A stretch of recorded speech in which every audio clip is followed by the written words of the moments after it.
सुप्रभात बच्चों। आज की कहानी है गरीब लड़के की ईमानदारी। एक छोटे से गांव में राहुल नाम का एक गरीब बच्चा रहता था। उसके पिता मजदूरी करते थे और माँ लोगों के घरों में काम करती थी। घर की आर्थिक स्थिति बहुत कमजोर थी, लेकिन राहुल के माता पिता ने उसे हमेशा एक बात सिखाई थी। चाहे हालात कितने भी कठिन हो, ईमानदारी कभी मत छोड़ना।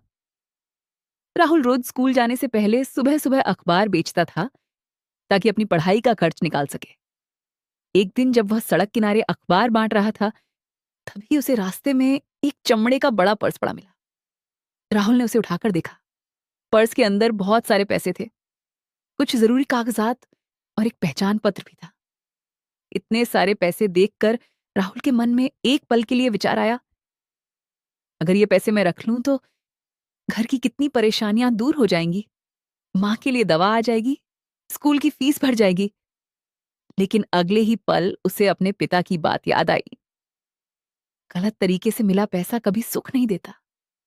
राहुल ने पहचान पत्र देखा और पते के सहारे उस व्यक्ति के घर पहुंच गया। दरवाजा एक बुजुर्ग व्यक्ति ने खोला। राहुल ने पूछा, क्या आपका नाम रमेश शर्मा है? बुजुर्ग ने घबरा कर कहा, हाँ बेटा, लेकिन तुम कौन?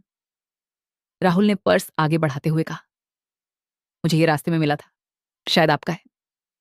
बुजुर्ग व्यक्ति ने जैसे ही पर्स खोला, उनकी आंखों में आंसू आ गए। उसमें उनकी बेटी की शादी के लिए जमा किए गए पैसे थे। वे सुबह से उसे ढूंढ रहे थे। उन्होंने भावुक होकर कहा, बेटा, तुमने मेरी बहुत बड़ी चिंता दूर कर दी। मैं तुम्हें इनाम देना चाहता हूं। राहुल ने विनम्रता से कहा, नहीं अंकल, मैंने सिर्फ वही किया जो सही था। बुजुर्ग उसकी ईमानदारी से इतने प्रभावित हुए कि उन्होंने उसकी पढ़ाई की पूरी जिम्मेदारी उठाने का फैसला किया। कुछ वर्षों बाद वही राहुल पढ़ लिखकर एक बड़ा अधिकारी बना। एक समारोह में उसने कहा, उस दिन मैंने पैसे नहीं चुने, मैंने ईमानदारी चुनी थी, और उसी ईमानदारी ने मेरी जिंदगी बदल दी। बच्चों, हमने इस गरीब लड़के की वास्तविक जीवन कहानी से बहुत कुछ सीखा है।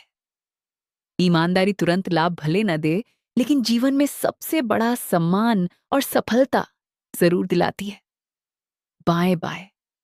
अगली कहानी में फिर मिलेंगे। Have a nice day.